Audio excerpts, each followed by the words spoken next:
नमस्ते भैया बहनों। आज हम कक्षा षष्ठी की हिंदी पाठ्य पुस्तक बसंत भाग 1 का पाठ 3 उसका अध्ययन करेंगे। पाठ 3 का नाम है नादान दोस्त। इसके लेखक है मुंशी प्रेमचंद। यह एक बाल कहानी है। लेखक ने इसमें केशव और श्यामा दोनों भाई बहनों की नादानी का वर्णन किया है। केशव और श्यामा के घर पर कार्निस के ऊपर चिड़िया ने कुछ अंडे दिए। उनके बाल मन में अंडों को लेकर अनेक प्रश्न उठ रहे थे।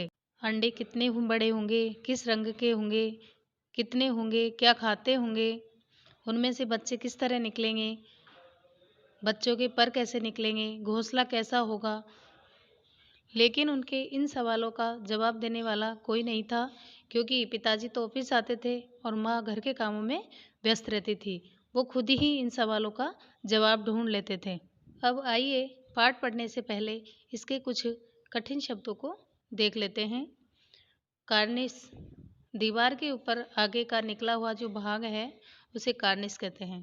सुध, ध्यान आना, तसल्ली, दिलासा, पेचीदा, कठिन या दुर्लभ, चारा, भोजन पानी, अधीर, जिसमें धैर्य ना हो, जिज्ञासा, जानने की इच्छा, विद्वान, शिक्षित, गर्व, अभिमान, उधेड़बुन, सोच विचार करना, हिकमत, उपाय करना, सुराख, छेद, प्रस्ताव, सुझाव, स्वीकृत, स्वीकारना, चिथड़े, फटे पुराने जो कपड़े होते हैं वो चिथड़े होते हैं, अंदाजा, अनुमान, चाव, शोक, सोटी, डंडा, ताकना, देखना, योग, कोशिश, सत्यानाश, नष्ट कर देना, कसूर, दोष। अब कहानी पढ़ते हैं। केशव के घर कार्निस के ऊपर एक चिड़िया ने अंडे दिए। कार्निस होता है घर का बाहरी ऊपरी हिस्सा, जो छज्जा भी बोलते हैं इसको। केशव और उसकी बहन श्यामा दोनों बड़े ध्यान से चिड़िया को वहाँ आते जाते देखा करते। जिस चिड़िया ने अंडे दिए थे वो आती और जाती, तो वो बड़े ध्यान से देखा करते थे दोनों भाई बहन। सवेरे दोनों आंखें मलते कार्निस के सामने पहुंच जाते। सुबह जैसे ही वो उठते थे ठीक से मुंह भी नहीं धोते थे और आंख मसलते हुए उस कार्निस को देखने के लिए वहां आ जाते और चिड़ा और चिड़िया दोनों को वहां बैठा पाते। चिड़ा और चिड़िया बैठे रहते थे, उनको वहां देखते। वो उनको देखने में दोनों को बड़ा आनंद मिलता था। दूध और जलेबी की सूध भी न रहती थी, यानी नाश्ते में वो दोनों दूध जलेबी लेते थे, उनका भी उन्हें ठीक से ध्यान नहीं रहता था। दोनों के दिल में यानी दोनों के मन में तरह तरह के सवाल उठते। अंडे कितने बड़े होंगे, किस रंग के होंगे, कितने होंगे, क्या खाते होंगे, उनमें से बच्चे किस तरह निकल आएंगे, बच्चों के पर यानी पंख कैसे निकलेंगे, घोंसला कैसा है। लेकिन इन बातों का जवाब देने वाला उनके पास कोई नहीं था, क्योंकि माँ तो घर के कामों में व्यस्त रहती थी और बाबूजी को पढ़ने लिखने से फुर्सत नहीं थी। दोनों बच्चे आपस में ही जवाब और सवाल करके अपने दिल को तसल्ली दे दिया करते थे। श्यामा कहती, क्यों भैया, बच्चे निकल कर फुर्र से उड़ जाएंगे ना। केशव विद्वानों जैसे गर्व से कहता है, बड़ा है ना भाई वो तो। अभी स्वाभिमान से बोला वो, नहीं री पगली, पहले पर निकलेंगे यानी पहले पंख निकलेंगे, बगैर पंखों के कैसे उड़ेंगे वो। श्यामा कहती है, बच्चों को क्या खिलाएगी बेचारी। केशव इस पेचीदा यानी इस कठिन सवाल का जवाब कुछ नहीं दे सका। इस तरह 3-4 दिन गुजर गए। दोनों बच्चों की जिज्ञासा यानी जानने की इच्छा दिन दिन बढ़ती जाती थी कि बच्चे कैसे उड़ेंगे, क्या खाएंगे। इस तरह के जो जिज्ञासा थी उनकी, ये दिनों दिन बढ़ती गई। अंडों को देखने के लिए वे अधीर हो उठे। उन्होंने अनुमान लगाया कि अब जरूर बच्चे निकल आए होंगे। बच्चों के चारे का सवाल, चारे यानी दाने पानी का, जो भी वो खाते पीते थे, अब उनके सामने आकर खड़ा हो गया। चिड़िया बेचारी इतना दाना कहाँ पाएगी कि सारे बच्चों का पेट भरे।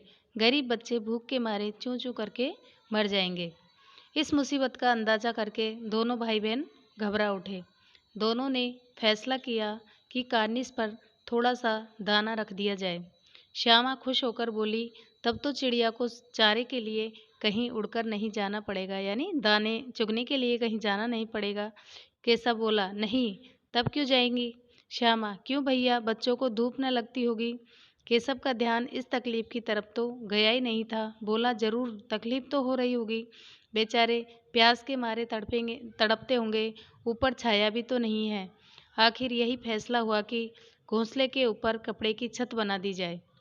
पानी की प्याली और थोड़े से चावल रख देने का प्रस्ताव भी स्वीकृत हो गया। यानी दोनों भाई बहनों ने ही आपस में फैसला कर लिया। दोनों बच्चे यानी केशव और श्यामा बड़े चाव से काम करने लगे। श्यामा माँ की आंख बचाकर यानी चुपके से कि माँ को पता भी नहीं चले मटके से चावल निकाल लाई। केशव ने पत्थर की प्याली का तेल, जो उनके अंदर पत्थर की एक प्याली थी उसमें तेल भरा हुआ था, उसको साफ करके उसमें पानी भरने का इंतजाम किया।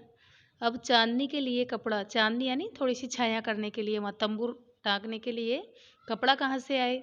फिर ऊपर बगैर छड़ियों के, यानी कपड़ा भी चलो आ जाएगा, अब कपड़ा टिकेगा कैसे भी बिना छड़ियों के सहारे के, कैसे और छड़ियाँ खड़ी होंगी कैसे। केशव बड़ी देर तक इसी उधेड़-बुन में रहा। उधेड़-बुन यानी सोच विचार में रहा। आखिरकार उसने यह मुश्किल भी हल कर दी। श्यामा से बोला, जाकर कूड़ा फेंकने वाली टोकरी उठा लाओ। अम्मा जी को मत दिखाना, यानी मम्मी को मत बताना। श्यामा, वह तो बीच से फटी हुई है, उसमें से तो धूप न जाएगी भैया। केशव ने झुंझला कर कहा, तू टोकरी तो ला, मैं उसका सुराख बंद करने की कोशिश करूंगा और हिकमत निकालूंगा। हिकमत यानी कोई उपाय निकालूंगा। श्यामा दौड़कर टोकरी उठा लाई। केशव ने उसके सुराख सुराख यानी जो छेद हो रहा था उसमें थोड़ा सा कागज ठूंस दिया और तब टोकरी को एक टहनी से टिका कर बोला, देख ऐसे ही घोंसले पर उसकी आड़ कर दूंगा, तब कैसे धूप जाएगी। श्यामा ने दिल में सोचा, भैया कितने चालाक है। गर्मियों के दिन थे, बाबूजी दफ्तर गए हुए थे, यानी श्यामा और केशव के पापा दफ्तर गए हुए थे। अम्मा दोनों बच्चों को कमरे में सुलाकर खुद भी सो गई। केशव और श्यामा को माँ सुलाकर खुद भी सो गई। अब इनको नींद कहाँ आने वाली थी, लेकिन बच्चों की आंखों में आज नींद कहाँ। अम्मा जी को बहलाने के लिए दोनों दम रोके, यानी दोनों अपनी सांस रोके चुपचाप सोने का नाटक करने लगे। आंखें बंद किए, मौके का इंतजार कर, मौके मतलब मम्मी कब सोए और कब हम बाहर निकले, ऐसी बातों का इंतजार कर रहे थे। जो ही मालूम हुआ कि अम्मा जी अच्छी तरह से सो गई है, यानी मम्मी को अच्छी तरह नींद आ गई है, दोनों चुपके से उठे। बहुत धीरे से दरवाजे की सिटकनी खोलकर यानी कुंडी खोलकर बाहर निकल आए। अंडों की हिफाजत की तैयारी होने लगी। हिफाजत यानी सुरक्षा के लिए तैयारियां होने लगी। केशव कमरे से एक स्टूल उठा लाया, लेकिन जब उससे काम नहीं चला तो नानी की चौकी लाकर स्टूल के नीचे रखी। यानी जो वो स्टूल थी छोटी थी, कार्निस बहुत ऊंचाई पर था, तो फिर नहाने की चौकी और लाई और डरते डरते स्टूल पर चढ़ा। श्यामा दोनों हाथों से स्टूल पकड़े हुए थी। स्टूल की चारों टांगे बराबर न होने के कारण जिस तरफ ज़्यादा दबाव पाता था जरा सा हिल जाता था। उस वक्त केशव को कितनी तकलीफ उठानी पड़ती थी, यानी बहुत ऊंचाई पर था वो और बहुत डर लगता था उसको, जैसे ही वो हिलती थी तो बड़ी तकलीफ उठानी पड़ती थी उसको। यह उसी का दिल जानता था, यानी जैसे ही स्टूल हिलती थी तो वो घबरा जाता था। दोनों हाथों से कार्निस पकड़ लेता, जो कार्निस वो छज्जा था उसको पकड़ लेता था वो जैसे स्टूल हिलती, और श्यामा को दबी आवाज़ से डांटता था, अच्छी तरह से पकड़ वरना उतर कर बहुत मारूंगा। मगर बेचारी श्यामा का दिल तो ऊपर कार्निस पर था, क्योंकि बच्ची तो ठहरी, उसका ध्यान तो सिर्फ वो चिड़िया के अंडे देखने में था। बार बार उसका ध्यान उधर चला जाता और हाथ ढीले पड़ जाते तो चौकी हिलने लगती। केशव ने जो ही कार्निस पर हाथ रखा, दोनों चिड़िया उड़ गई। केशव ने देखा कार्निस पर थोड़े तिनके बिछे हुए हैं, क्योंकि वो बीन बीन कर लाती थी चिड़िया। उन पर 3 अंडे पड़े हैं। कितने? 3 अंडे। जैसे घोंसले उसने पेड़ों पर देखे थे वैसा कोई घोंसला नहीं था वहाँ। श्यामा ने नीचे से पूछा, के बच्चे हैं भैया? के यानी कितने बच्चे हैं भैया? केशव बोला, 3 अंडे हैं, अभी बच्चे नहीं निकले। श्यामा, जरा हमें दिखा दो भैया कितने बड़े हैं। केशव, दिखा दूंगा, पहले जरा चिथड़े ले आ, यानी फटे पुराने जो कपड़े लाई थी वो ले आ, नीचे बिछा दूं, बेचारे अंडे तिनकों पर पड़े हैं। श्यामा दौड़कर अपनी पुरानी धोती फाड़कर एक टुकड़ा लाई। केशव ने झुककर कपड़ा ले लिया, क्योंकि वो ऊंचाई पर था, श्यामा नीचे थी तो झुकना पड़ता था उसको। उसकी कई तह करके उसकी किसकी जो पुराना कपड़ा दिया था श्यामा ने बहुत बड़ा था उसकी कई मतलब उसकी तह लगाई, घड़ी की उसने एक गद्दी बनाई और उसे तिनकों पर बिछाकर तीनों अंडे धीरे से उस पर रख दिए। श्यामा ने फिर कहा, हमको भी दिखा दो भैया। केशव, दिखा दूंगा, पहले जरा वह टोकरी तो दे, ऊपर छाया कर दूं। ऐसे सारा काम करवा लिया केशव ने श्यामा से। श्यामा ने टोकरी नीचे से थमा दी और बोली, अब तुम उतर आओ, मैं भी देखूं। केशव ने टोकरी को एक टहनी से टिकाकर कहा, जा दाना और पानी की प्याली ले आ, मैं उतर आऊं, तुझे दिखा दूंगा। श्यामा प्याली और चावल भी लाई। केशव ने टोकरी के नीचे दोनों चीजें रख दी और आहिस्ता यानी धीरे धीरे से नीचे उतर आया। श्यामा ने गिड़गिड़ाकर कहा, गिड़गिड़ा करे नहीं रोने की जैसी स्थिति में, अब हमको भी चढ़ा दो भैया। केशव, तू गिर पड़ेगी। श्यामा, नहीं गिरूंगी भैया, तुम नीचे से पकड़े रहना। केशव, नहीं भैया, नहीं भैया, कहीं तू गिर गिरा पड़ी तो अम्मा जी मेरी चटनी बना देगी, कहेंगी तूने ही चढ़ाया था। क्या करेंगी देखकर, अब अंडे बड़े आराम से हैं, जब बच्चे निकलेंगे तो उनको पालेंगे। दोनों चिड़िया बार बार कार्निस पर आती थी और बगैर बैठे ही उड़ जाती थी। केशव ने सोचा, हम लोगों के डर से नहीं बैठती।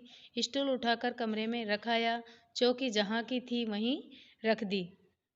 श्यामा ने आंखों में आंसू भरकर कहा, तुमने मुझे नहीं दिखाया, मैं अम्मा जी से कह दूंगी। केशव कहता है, अम्मा जी से कहेगी तो बहुत बुरा मारूंगा, कह देता हूँ। श्यामा कहती है, तो तुमने मुझे दिखाया क्यों नहीं? केशव, और गिर पड़ती तो 4 सर नहीं हो जाते तेरे? श्यामा, हो जाते तो हो जाते, देख लेना, मैं कह दूंगी। इतने में कोठरी का दरवाजा खुला, यानी जिस कमरे में माँ सो रही थी उसका दरवाजा खुला और माँ ने धूप से आंखों को बचाते हुए कहा, तुम दोनों बाहर कब निकल आए? मैंने कहा ना था कि दोपहर को न निकला करो। किसने किवाड़ खोले? किवाड़ केशव ने खोला था, लेकिन श्यामा ने माँ से यह बात नहीं कही। उसे डर लगा कि भैया की पिटाई नहीं हो जाए। केशव दिल में कांप रहा था कि कहीं श्यामा कह न दे, क्योंकि डर था ना उसे। अंडे न दिखाए थे, इससे अब उसको श्यामा पर विश्वास भी नहीं था। श्यामा सिर्फ मोहब्बत के यानी अपने भाई के स्नेह के मारे चुप थी, या इस कसूर में हिस्सेदार होने की वजह से, इसका फैसला नहीं किया जा सकता। शायद दोनों ही बातें थी। माँ ने दोनों को डांट डपट कर फिर से कमरे में बंद कर दिया और खुद धीरे धीरे पंखा झलने लगी, यानी पंखे से हवा करने लगी। अभी सिर्फ 2 बजे थे, बाहर तेज लू चल रही थी। अब दोनों बच्चों को नींद आ गई थी। अब आगे का अगली क्लास में पढ़ेंगे।